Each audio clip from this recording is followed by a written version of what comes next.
The reason why Harry Potter is successful.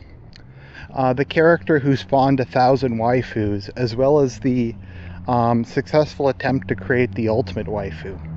Hermione Granger is the reason why Harry Potter is such a successful series. She ticks off literally every box on the nerd, frustrated teenager desire list. She checks them all off, and it's one of those kind of being oblivious cases.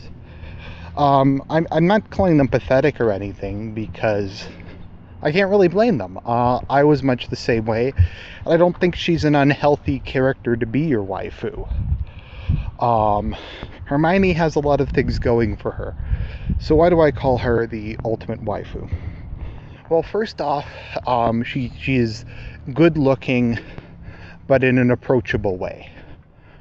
She's not one of these bitchy girls who has a super high self-esteem, who's unapproachable, who spits in your direction just from looking at her.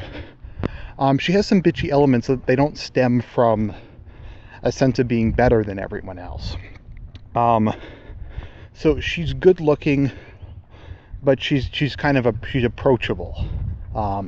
Or if she's unapproachable, it's not because of her status as a female.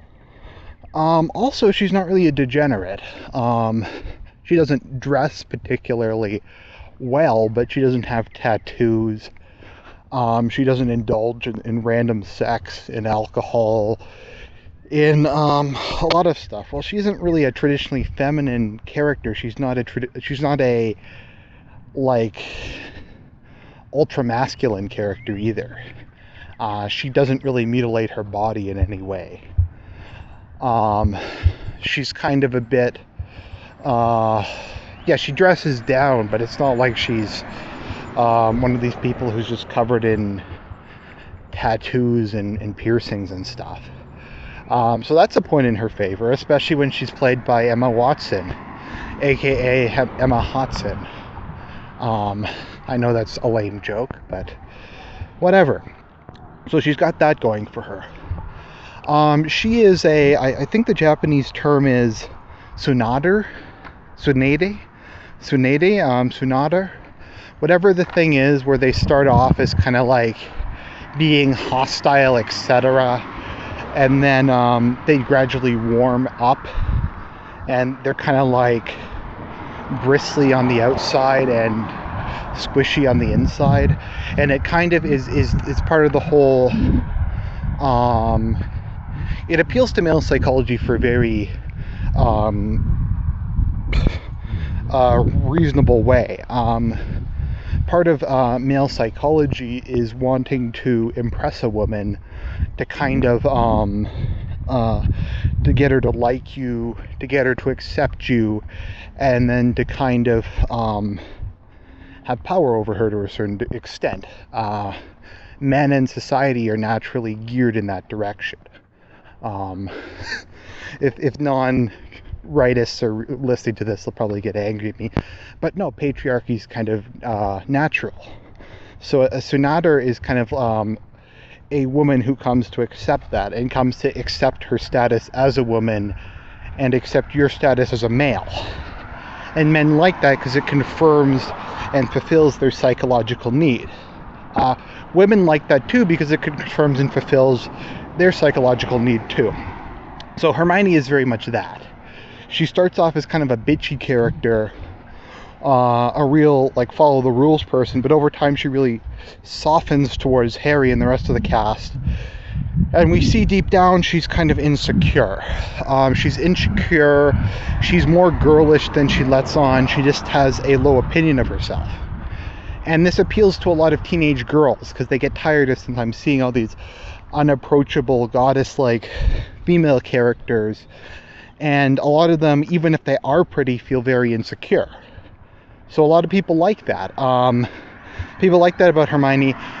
Guys relate to it, girls relate to it, and ultimately I think what guys really want is not really an unapproachable goddess figure. They want a woman who's loyal, who looks like a woman, who acts like a woman, who's willing to accept them as a man, and is willing to be the woman in the relationship and have them be a man in the relationship.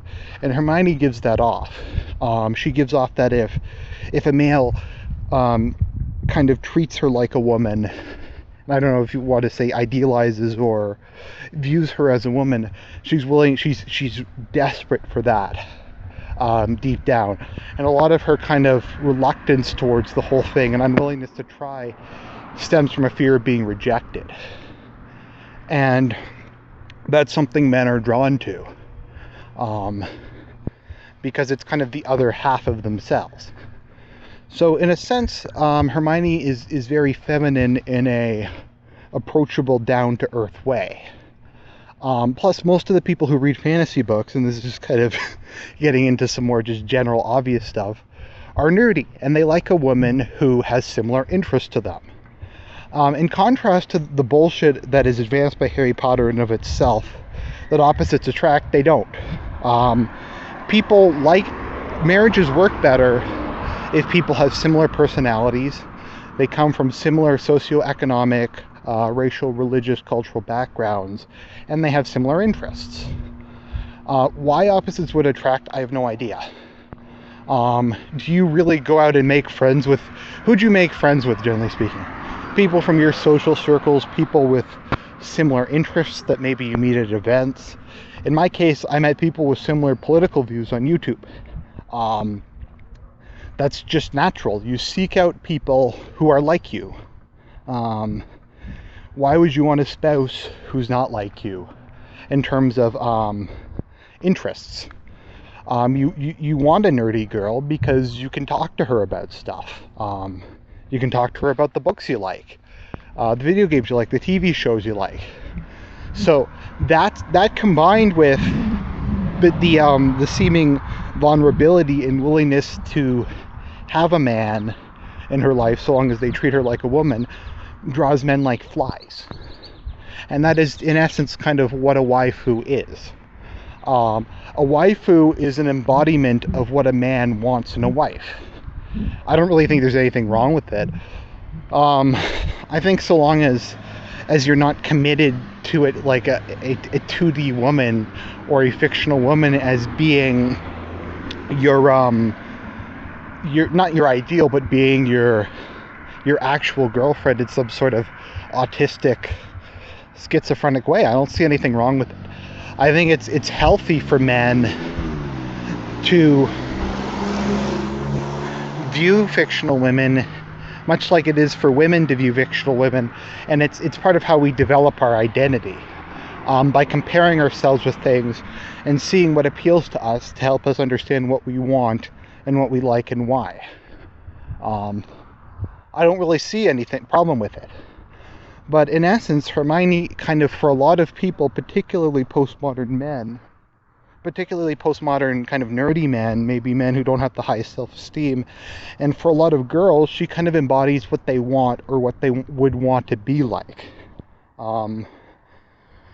She's just kind of the complete waifu package. She's attractive. She has similar interests to a lot of the girls and boys who read the books. She kind of doesn't play the game, and she's kind of outside of the social scene, which a lot of people find exhausting. She's kind of acts tough, but deep down she's insecure and kind of just wants to be accepted as a woman.